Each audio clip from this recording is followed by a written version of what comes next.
Oramos.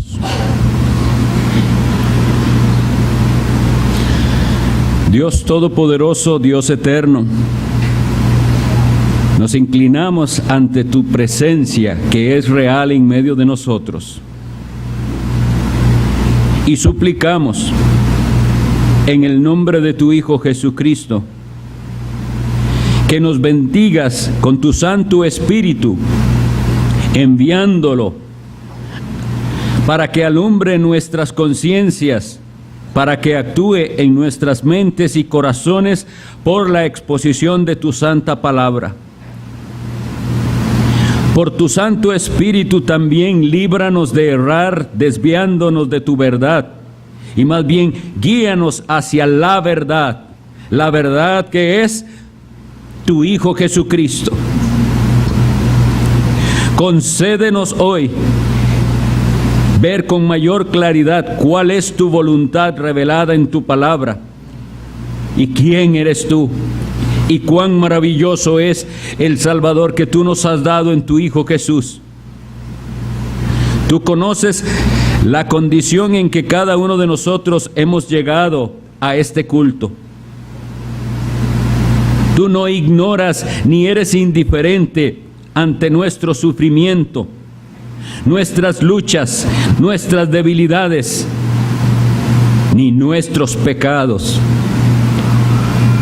Que hoy podamos ampararnos una vez más a la sombra de la cruz de Cristo,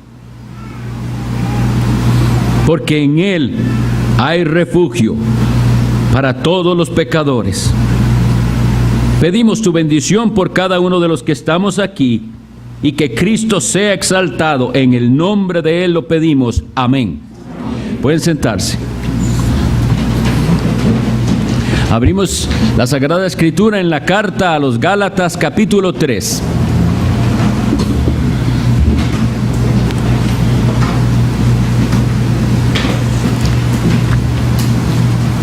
Gálatas, capítulo 3.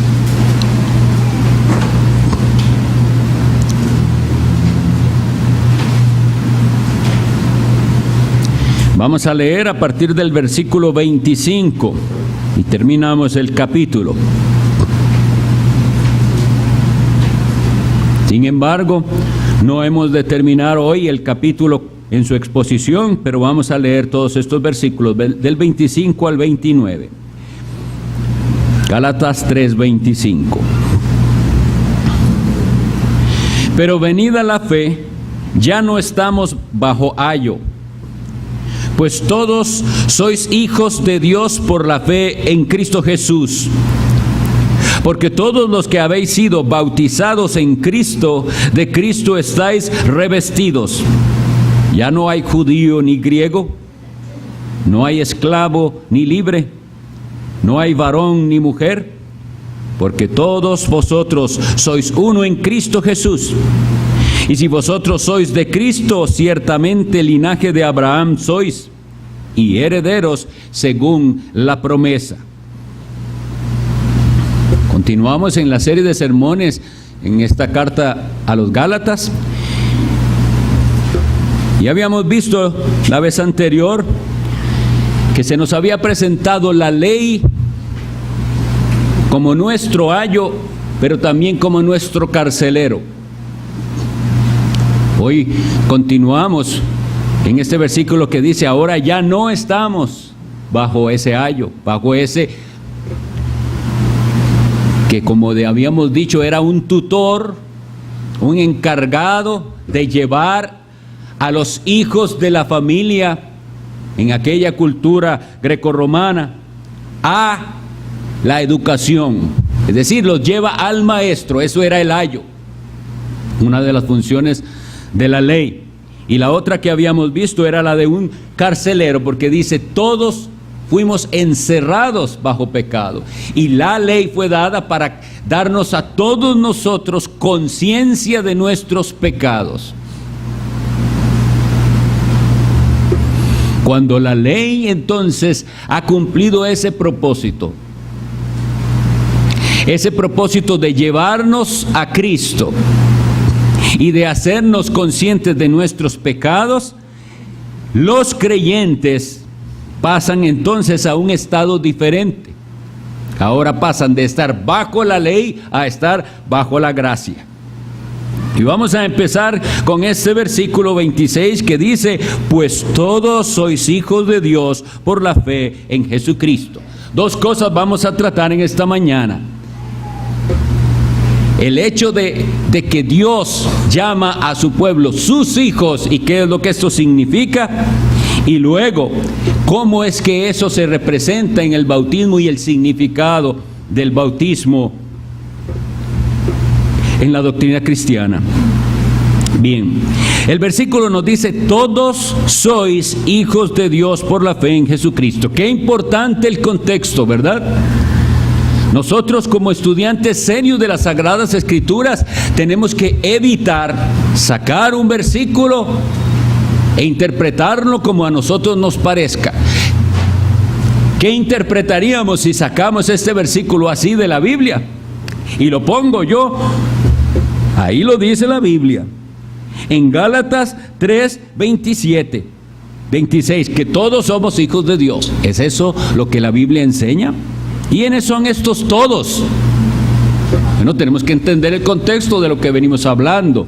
Ahí en Galacia habían unos judaizantes que estaban considerando hijos de Dios solamente a los descendientes de Abraham y diciéndole a los convertidos ahí: ustedes no van a ser todavía pueblos de Dios ni considerados hijos de Dios si no se hacen judíos, si no siguen el ritual judío y si no se someten a la ley mosaica.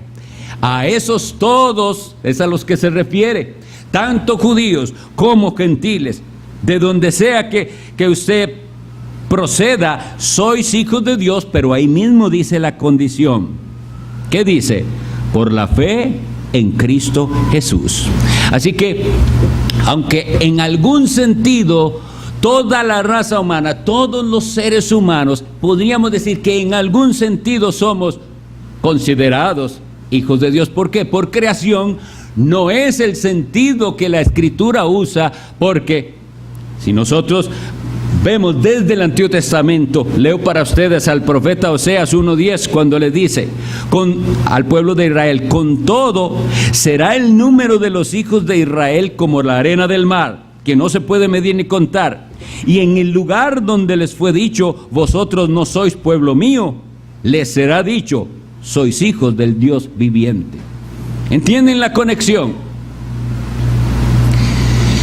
A ese pueblo de Israel, descendientes de Abraham, les está diciendo el profeta el verdadero significado de lo que es ser pueblo de Dios e hijo de Dios. A este profeta Oseas, por ejemplo, le había dado Dios un mandamiento de ponerle un nombre a su hijo y le dice: le pondrás lo a mí, no pueblo mío. Le va a decir a Israel: no pueblo mío, no eres mi pueblo. Y sin embargo él promete a gente a la que se le dijo algún día: ustedes no son mi pueblo. ¿Quiénes son esos? Todo el resto de la humanidad. Y le dice: a ustedes que no eran pueblo mío, se les va a decir hijos del Dios viviente. Entonces debemos entender muy bien que el verdadero hijo de Dios es el que pertenece al pueblo de Dios, y que pertenecer al pueblo de Dios no es algo que se lleva en la sangre, no es algo que se hereda, es algo que por gracia y por la promesa hecha a Abraham reciben los creyentes. Lo explica muy bien el apóstol Pablo en la epístola a los Romanos cuando dice: no los que son hijos según la carne son los hijos de Dios. ¿A qué se está refiriendo? No los judíos descendientes de Abraham, no, esos no son los hijos de Dios, sino los que son hijos según la promesa, son contados como descendientes. Bueno, de esto es de lo que hemos venido hablando. Nosotros los creyentes nos consideramos hijos de Abraham por la fe de Cristo, considerados descendientes del creyente Abraham. Entonces a esos es a los que se les puede decir hijos de Dios por la fe en Jesucristo. Sin embargo, ahora que este versículo nos dice que el requisito es la fe en Cristo Jesús, que ese es el requisito indispensable para ser considerado hijo de Dios, necesitamos aclararlo un poquito más. Número 1, Solo Jesucristo y únicamente Él es Hijo de Dios engendrado eternamente, engendrado desde la eternidad. Solamente Él es. Y todos los que están en Cristo, es decir, los creyentes, vienen a ser hijos de Dios por adopción. Sin embargo, lo que decía que es indispensable aclarar es esto de la fe en Cristo Jesús. Porque entonces quiere decir que cualquiera que diga con sus labios decir tener fe en Cristo Jesús, también se considera hijo de Dios y pueblo de Dios. Pero hay algo interesante en el proceso de adopción. ¿Cómo se adopta normalmente? Realmente es un asunto legal, ¿verdad? Una persona adopta a unos niños o a un niño, quien sea, y es realmente un trámite legal en el cual ahora hay documentación que ese niño va a ser considerado hijo. En el caso de la adopción nuestra, hay un elemento adicional. No es nada más algo como quien llena un papel para que diga, ya ahora usted profesa fe en Cristo, ahora usted es adoptado como hijo. En ese proceso de adopción, Dios hace algo maravilloso, y es que Él imparte la naturaleza divina en aquellos a los que adopta. Y por eso, aunque no son hijos en el sentido mismo que Jesucristo es hijo, sino hijos adoptados, se nos transmite como si dijéramos el ADN de Dios. Vamos a explicarlo un poquito más para no caer en las herejías de aquellos que piensan que nosotros somos pequeños dioses. Jamás es eso lo que estamos diciendo. Pero voy a tomar el ejemplo del ADN. No sé si todo el mundo sabe qué es, pero es la molécula del ADN. Cuando hacen estudios puede identificar quién es hijo de quién, o si alguien es hijo de otra persona. Así que si alguien tenía una duda de si lo cambiaron al nacer, y si no se parece al papá ni se parece a la mamá, y quiere saber, hay un examen que se puede hacer. Y pueden hacerle el examen de sangre a él y a sus padres y determinar si es hijo. Algo parecido se va a necesitar en el caso espiritual. Hay unas características y un examen que hacer para saber si usted es hijo de Dios. No es nada más decir yo tengo fe en Jesucristo y esa expresión de labios le hace automáticamente hijo de Dios. No es así. No es un asunto de sentimientos y no es un asunto de palabras. Es algo más. Y la Biblia no nos deja ciegas. Cuando nos dice, todos vosotros sois hijos de Dios por la fe en Jesucristo, no nos deja a que cada uno de ustedes y yo pensemos cada uno lo que queramos al respecto de qué es tener fe en Jesucristo. Muchas citas tengo hoy, entonces les ruego, por favor, si usted puede las anota, pero no las busque para que no se nos vaya el tiempo en buscarlas. Yo las voy a decir, usted las puede anotar y después verificarlas. Empezamos por el Evangelio de Juan, capítulo 1, versículo 12, que dice, estamos en la explicación de qué es ser hijo de Dios. Mas a todos los que le recibieron, a los que creen en su nombre, les dio potestad de ser hechos hijos de Dios. Entonces, ¿qué dice el Evangelio? ¿Qué dice el Espíritu Santo por medio de este apóstol? Que es a los que reciben a Jesucristo, a los que les da Dios Padre potestad, derecho, autoridad de llamarse hijos de Dios. Y recibir a Jesucristo, es creer todo lo que Dios ha dicho acerca de su Hijo. Él es Jesús el Cristo. Él es el Salvador. Jesús significa Salvador. Jehová salva. Aquí está el Jehová Salvador. Y el Cristo es el ungido de Dios. Así que el que cree esto y cree todo lo que está escrito acerca de Jesucristo, puede decir que ha recibido a Cristo. No es una experiencia física, como aquellos que piensan que al tomar la comunión están recibiendo a Cristo. No es así. No es una experiencia emocional simplemente, aunque claro, va a afectar sus emociones. Pero es recibir a Jesucristo, el Jesucristo que se revela en las Sagradas Escrituras. Entonces estamos haciendo el examen de ADN aquí. ¿Ha recibido usted a Jesucristo de esta manera? ¿Cree usted todo lo que la Biblia dice de Jesucristo? Segundo, se les va a notar. Aquí sí podemos decir que se les tiene que llegar a notar a los que son hijos de Dios en su carácter y en cómo son ellos.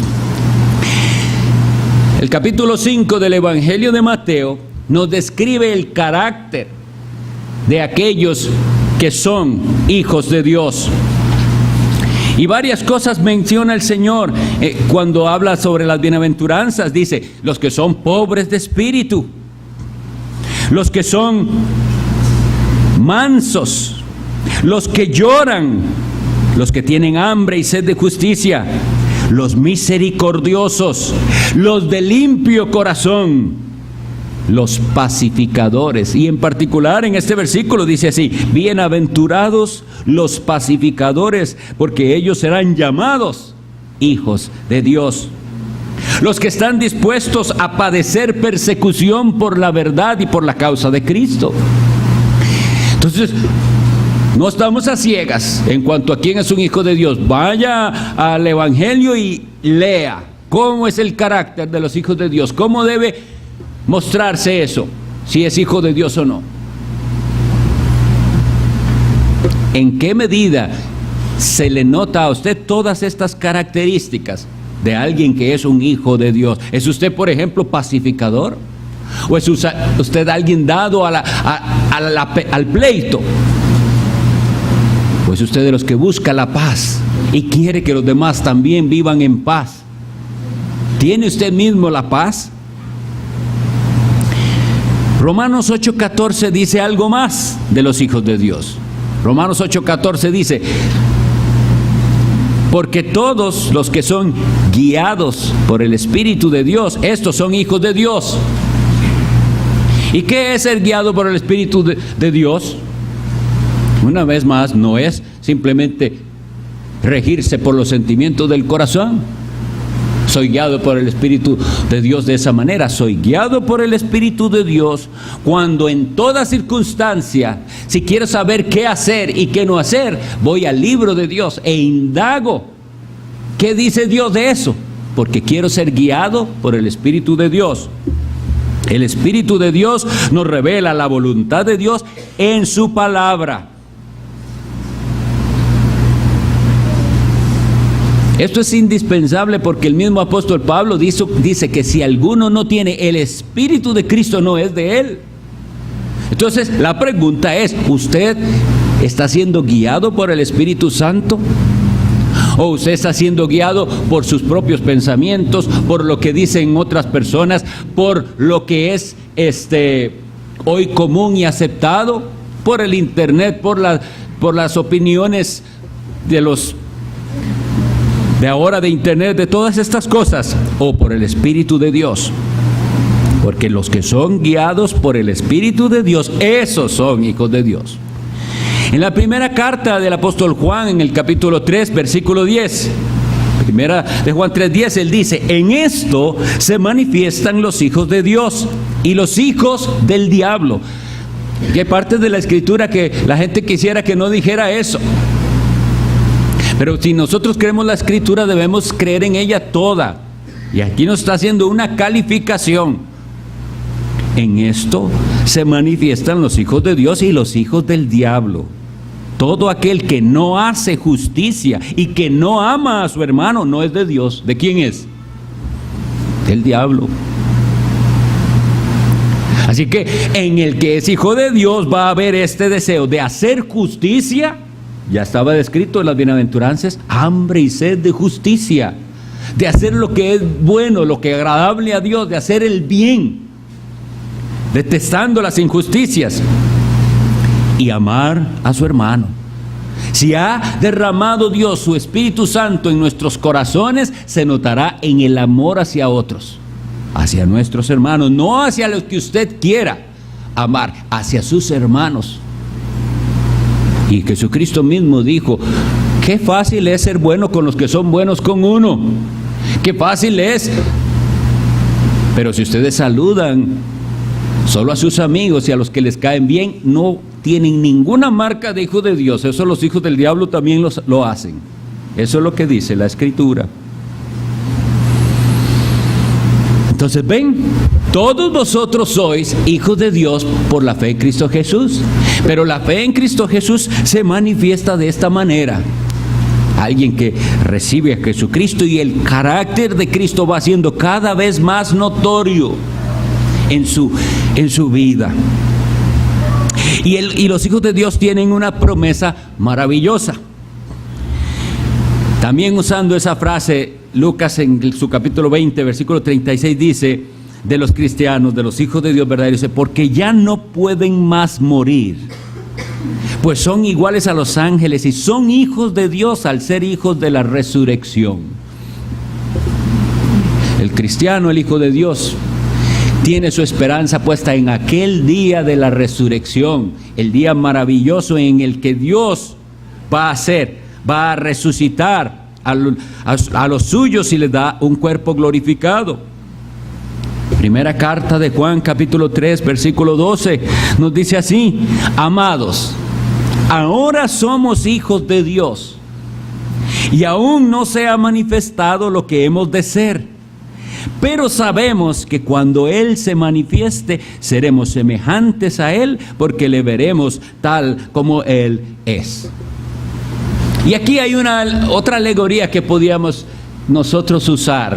Hay niños que de pequeños no se parecen ni al papá ni a la mamá, pero después cuando van creciendo se van pareciendo más a papá y a mamá. Y algún día cuando llegan a su madurez son tan parecidos.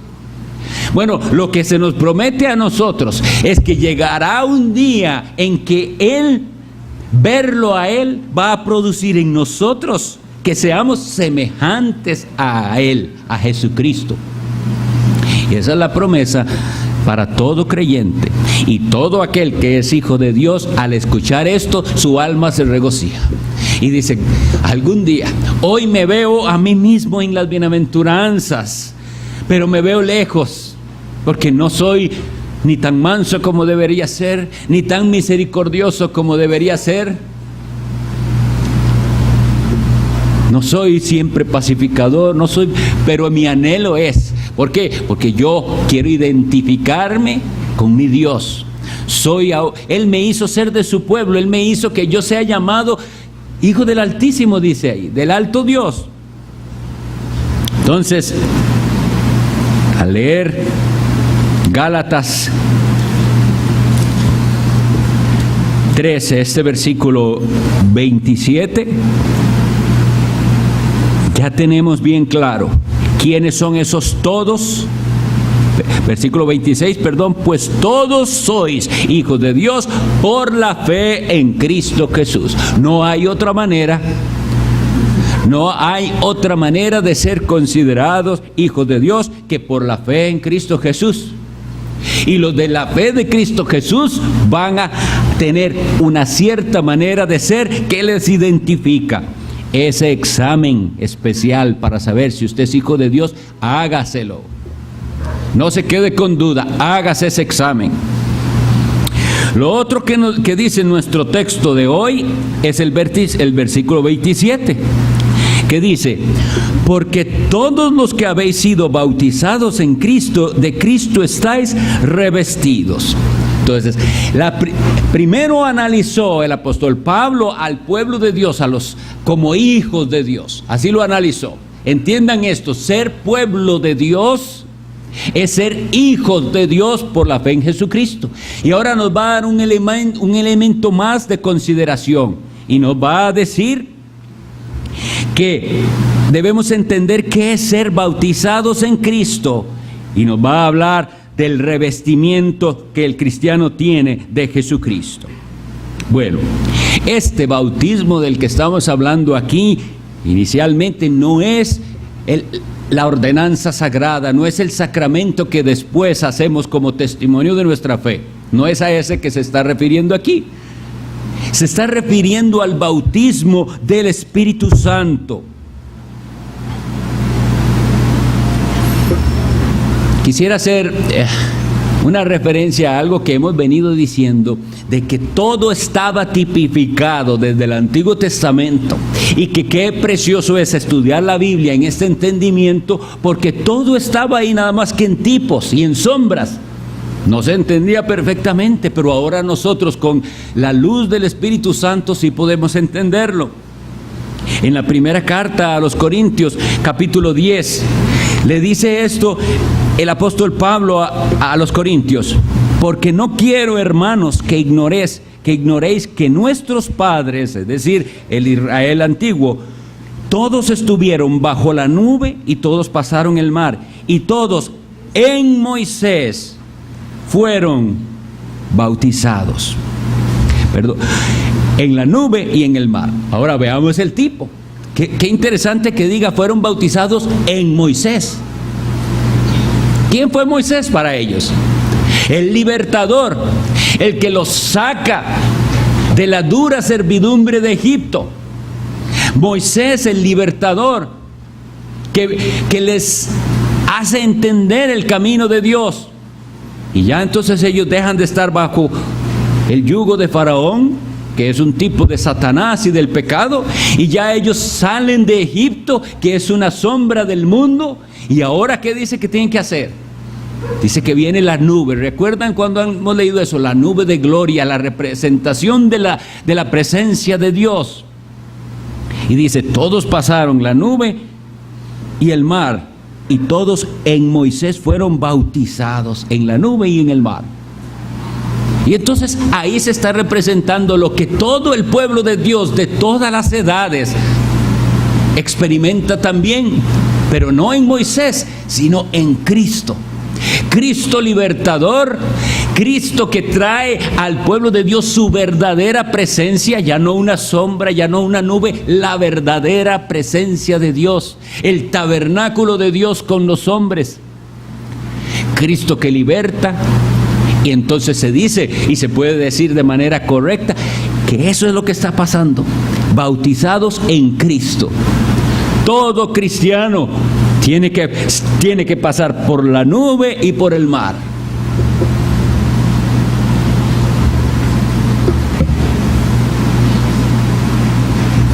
Y luego dice, 1 Corintios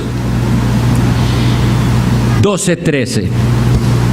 Porque por un solo espíritu fuimos todos bautizados en un cuerpo, sean judíos o griegos, sean esclavos o libres, y a todos se nos dio a beber de un mismo espíritu. Una aclaración de lo que estamos viendo, dice, por un solo espíritu. Entonces quiere decir que el Espíritu Santo toma a los creyentes y los une a Cristo en su cuerpo. Y hemos sido bautizados en un cuerpo. Y viene a ratificar lo que estamos. ¿Quiénes son los que experimentan esto? Dice, judíos o griegos, esclavos o libres, a todos se nos dio a beber de un mismo espíritu. Vemos lo que es el bautismo del Espíritu Santo. Vemos al Espíritu Santo tomando a pecadores, haciéndolos conscientes de quiénes son ellos, de su esclavitud, dándoles el entendimiento de quién es el libertador y luego uniéndolos a Él. Por un mismo espíritu fuimos todos bautizados en un cuerpo. Y aquí también debemos, como hicimos hace unos momentos con esto de ser hijos de Dios y de tener fe, que entonces analizar si esto es una cuestión nada más de pensamiento. Yo creo que yo sí, o si hay una manera de saberlo. ¿Habrá una manera de saber si usted ha sido bautizado por el Espíritu Santo? si usted ha sido unido a Cristo, lo que dice es: a todos se nos dio de beber de un mismo espíritu. Aquello que sucedió en el desierto, cuando Moisés, libertador del pueblo de Israel, saca de la roca agua para el pueblo, eso es precisamente, según el apóstol Pablo, Cristo mismo. La roca dice que era Cristo.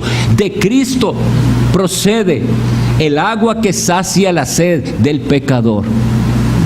Entonces por ahí debemos empezar. ¿Está usted ya satisfecho en el agua que Cristo da? ¿O usted todavía anda buscando dónde saciar la sed de su alma? Esta es una manera de ver. ¿Ha sido usted bautizado por el Espíritu Santo? Mírese a sí mismo. ¿Ha encontrado usted en Cristo satisfacción? ¿O está usted esperando cosas de esta vida para encontrar satisfacción? Es una persona insatisfecha, constantemente esperando algo. Es triste, pero esa es la condición de muchísimos. Están esperando, tal vez cuando me gradúe. Vivo insatisfecho, pero cuando me gradúe ya voy a sentirme pleno. Y cuando se gradúa sabe que eso no, esa alegría le dura un poco. Y eso es útil, no me entiendan mal, pero ahí no está la satisfacción. Cuando tenga el trabajo de mis sueños, el pastor Ronnie nos ha estado enseñando de eso. Error del mundo. Cuando me sienta realizado en mi profesión, cuando encuentre la mujer de mis sueños, el hombre de mi vida, ¿será cuando eso, que su sed va a ser saciada? ¿Recuerdan a la mujer samaritana en Juan capítulo 4?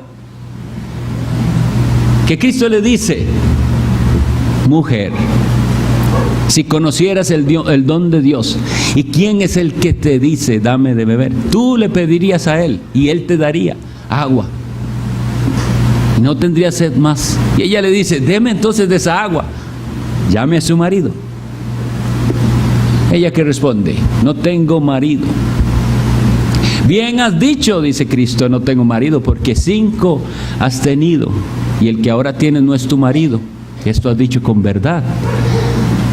¿Es usted como esa mujer que todavía está esperando que la siguiente relación sea la relación satisfactoria que le va a llenar? Si es así, usted no ha sido bautizado por el Espíritu Santo, usted no ha encontrado a la fuente de agua viva. Pero los cristianos pueden decir que han bebido de la roca de la cual sale agua para vida eterna, que es Jesucristo. Todos los creyentes, a todos se nos ha dado de beber de un mismo espíritu.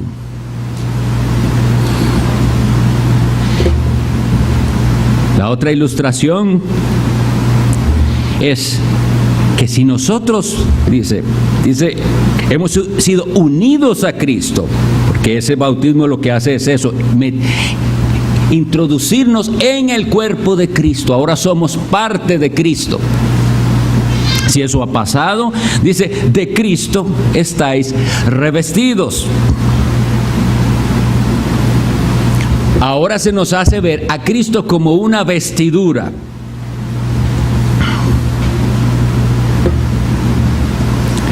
Y volvemos al tema entonces de la justificación y en las ropas de justicia que nosotros necesitamos.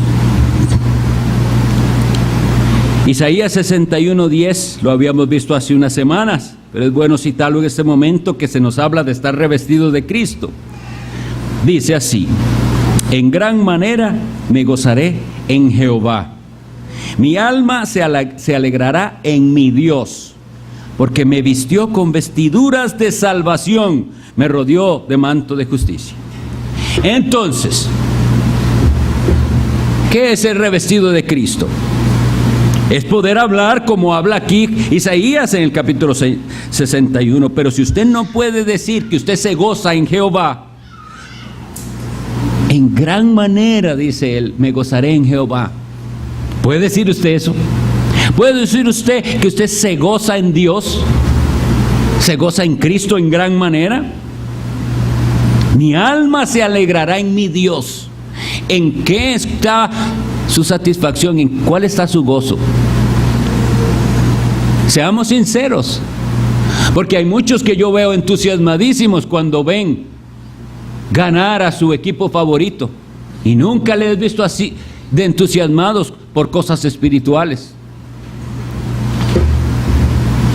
o por ver la mano de Dios actuando en medio de nosotros. Nunca han podido decir alabanzas al Señor cuando ven pecadores arrepentidos que vienen a dar su testimonio, a bautizarse, a ser añadidos a la iglesia. En gran manera me agozo en las cosas del Señor. Y aunque todas esas cosas nos den gozo, hay una que es mucho más, y es esta: porque Él me vistió a mí con vestiduras de salvación, me rodeó de manto de justicia. Es que yo sin eso estaría desnudo. No me podría jamás presentar ante un Dios santo. Ahora, cuando hablamos de revestidos de Cristo, da para mucho esa metáfora. Porque tenemos que pensar en cómo somos los seres humanos en cuanto a esto de las vestimentas. Y yo voy a preguntar, ¿cómo quién se viste usted? ¿Usted cree que usted se viste solo como usted se viste? ¿O en el fondo hay patrones que usted sigue? Usted se viste como alguien que a usted le gusta cómo se viste. Lamentablemente, muchos de nuestros jóvenes visten como las estrellas impías de Hollywood. Y eso no es un ejemplo bueno para imitar, pero nos ayuda a ilustrar cómo se quiere vestir usted. Estamos hablando, aunque la metáfora nos hace pensar en vestimenta física, estamos hablando de cosas espirituales, ¿verdad? Yo quisiera vestirme como como el Santo de Dios, como Jesucristo. Yo quisiera estar vestido como Él está vestido. Yo lo veo y veo algo tan preciosa en la vestidura de Cristo, pero yo me veo a mí mismo que jamás, es inalcanzable, nunca podré tener una vestidura así. Y sin embargo, la Biblia lo que nos dice es que nos es dada esa vestidura, que el manto de justicia nos es dado. Eso es algo que Dios hace. Vestiduras de salvación. Por otro lado, antes, ahora cada vez menos, pero los uniformes se usaban para identificar quién era usted, y procuraban los de diversas profesiones o clubes o usar su uniforme de la mejor manera porque se sentían orgullosos de ese uniforme. Entonces, a veces esto pasaba en los colegios, uniformes especiales. Hoy no, hoy realmente es de qué color es la camiseta y eso es todo lo que se puede decir de un uniforme. Pero esos uniformes representaban mucho. Eran elegancia, eran decoro, era una identificación con una institución.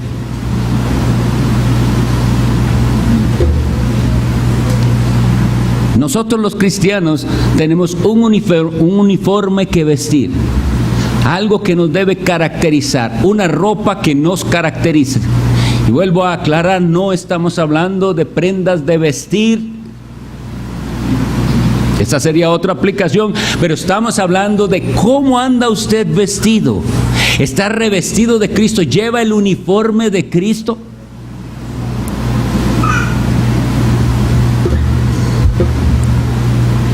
En nuestro carácter, en nuestras palabras, en nuestra manera de comportarnos, de tratar a los demás, de reaccionar ante las circunstancias, ahí nosotros vamos a ver de qué estamos vestidos. No quiero con el siguiente comentario desfavorecer ninguna profesión, pero ¿a quién le gustaría que le dijeran que anda vestido de payaso? Aunque ser payaso es una profesión también, y hace eso con un propósito y para los niños que les gusta eso, etcétera. Pero en general, ¿a qué se asocia eso? A falta de seriedad, a algo que... Esa expresión de falta de seriedad, de no vale lo que usted hace, de todo es chiste, nada es en serio, tristemente se puede decir de muchos. El que está revestido de Cristo no puede andar vestido inapropiadamente. No puede vestirse como un payaso. No es para hacer gracia que estamos aquí. Estamos por una razón alta, de un nivel espiritual. Estoy para que la gente, al verme a mí, al verlo a usted que profesa la fe de Cristo, vea algo que le hace recordar ¿qué? ¿O a quién? A Jesucristo. Hay algo en su carácter, en su manera de comportarse, en su manera de hablar, en su manera de reaccionar.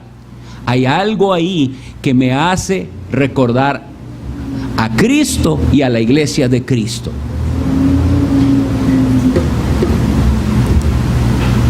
Lamentablemente, el cristianismo de nuestros días es tal que no hay gran diferencia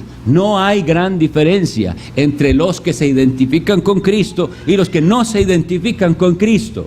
No hay gran diferencia. Y entonces esto es lo que debe servir para medirnos si nosotros estamos unidos a Cristo.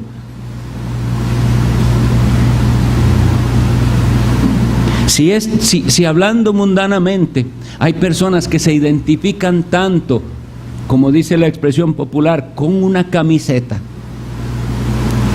Y llevo la camiseta de mi equipo con aquel orgullo o aquella pasión. Si eso se da a un nivel de algo tan vano que se va a acabar, ¿cómo usted, cristiano, no se identifica de una manera mucho más apasionada con Cristo, ya que Él es el que le ha dado esa vestidura para que usted se identifique con Él? Usted lleva las vestiduras de Cristo, el manto de justicia. Él lo vistió de salvación. Y todo esto lo estamos diciendo porque lamentablemente no todos los que profesan la fe cristiana son hijos de Dios. No todos los que profesan la fe cristiana o hasta se han bautizado están unidos a Cristo. Eso es lo que debería ser. Debería ser así como dice Romanos 6, que dice: ¿o no sabéis, versículo 3, que todos los que hemos sido bautizados en Cristo Jesús hemos sido bautizados en su muerte? Esto lo leemos con frecuencia cuando alguien se bautiza. Versículo 4, porque somos sepultados juntamente con Él para muerte por el bautismo, a fin de que como Cristo resucitó de los muertos por la gloria del Padre, así también nosotros andemos en vida nueva. Es una vida nueva. No puede andar como antes andaba. Procuremos aplicar lo que estos versículos nos enseñan a nuestra propia vida. La primera aplicación que quisiera es: consideremos por favor seriamente el significado de la ordenanza del bautismo, porque lo que representa es lo que aquí se dice. Los que están unidos a Cristo están revestidos de Él, todos los que han sido bautizados por el Espíritu Santo en su cuerpo, y luego cuando vienen a bautizarse es a dar un testimonio de lo que ha ocurrido en su vida. Miles y miles hoy se bautizan en diferentes lugares sin entender nada, sin poder dar un testimonio de que han muerto al pecado y que han resucitado a una vida nueva. Y con tales cosas debemos preocuparnos, porque eso es tomar el nombre de Dios en vano. ¿Por qué? Porque están invocando la Trinidad. Y alguien dijo: te bautizo en el nombre del Padre y del Hijo y del Espíritu Santo. Y aquel acto es una falsedad completa. La persona no ha muerto al pecado, ni ha resucitado a una vida nueva. Sigue siendo el que siempre fue. Y por eso entonces la pregunta es: ¿has sido bautizado por el Espíritu Santo? Eso es lo que primero hay que tener bien claro antes de pedir el bautismo, el sacramento. ¿Has sido unido al cuerpo de Cristo? ¿Hay evidencia en tu vida de que eres hijo de Dios, según todo lo que nosotros hemos dicho esta mañana? ¿Tienes la fe verdadera que te confirma como hijo de Dios en ese examen de ADN? ¿Qué sale? Y por último, ¿estás revestido de Cristo? Hay unas citas que voy a leer para ustedes, porque veo que esa metáfora se repite una y otra vez. En Romanos 13:14 nos manda el apóstol a vestirnos del Señor Jesucristo y a no proveer para los deseos de la carne. Romanos 13:14. Luego en otra ocasión nos dice: vístanse del nuevo hombre creado según Dios en la justicia y santidad de la verdad. Efesios 4:24.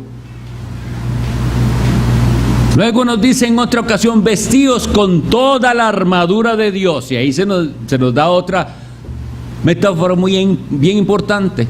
El cristiano es un soldado. Si usted no sabía, es un soldado, porque esto es una guerra. Y hay que pelear. Y hay que ponerse esa armadura como una vestidura. Efesios 6:11.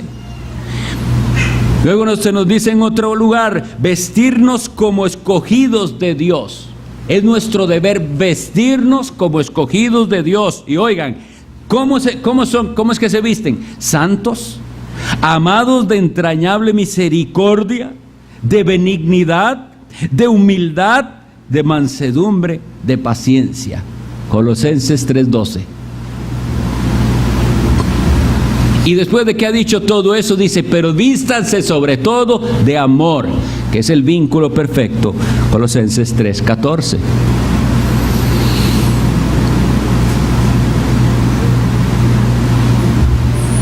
¿De qué estás vestido? Y esa vestidura, ¿quién te la dio? Si usted todavía está tratando de ganarse la salvación por sus méritos, sepa que esa ropa la ve Dios como una ropa sucia y desagradable, inmunda. Isaías el profeta dice: si bien todas nuestras justicias son como trapos de inmundicia. Si usted trata de presentarse así delante de Dios, sepa, como en la parábola de aquella gran cena, que Dios le va a decir: ¿y usted qué hace aquí? Sin estar vestido apropiadamente para las bodas del Cordero. ¿Está usted vestido de Cristo? ¿Está revestido de Él? ¿Está unido a Él? ¿Qué ha visto usted en todo este examen? Pues todos sois hijos de Dios por la fe en Cristo Jesús, porque todos los que habéis sido bautizados en Cristo, de Cristo estáis revestidos. Y si usted hizo este examen y dice: yo no veo esto, no lo veo en mí, no veo el carácter de Cristo en mí, ¿qué tiene que hacer? ¿Quedarse ahí? ¿Desesperarse porque no se ve revestido de Cristo, ni ve las marcas de un hijo de Dios en su propia vida? ¿Qué tiene que hacer?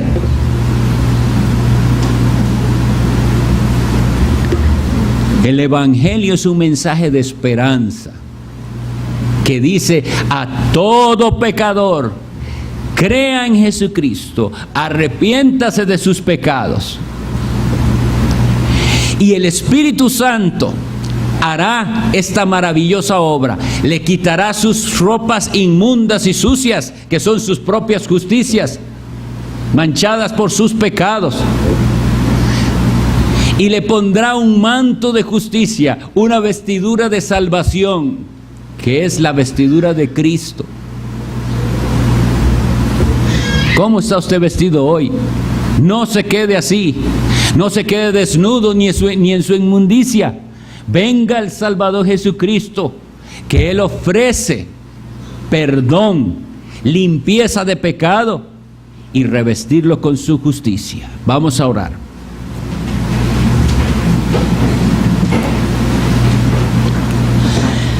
Dios Todopoderoso, te damos gracias porque tú, que todo lo puedes, vences nuestra incredulidad, y tu palabra, que es como un martillo, es capaz de quebrar corazones endurecidos y ablandarlos.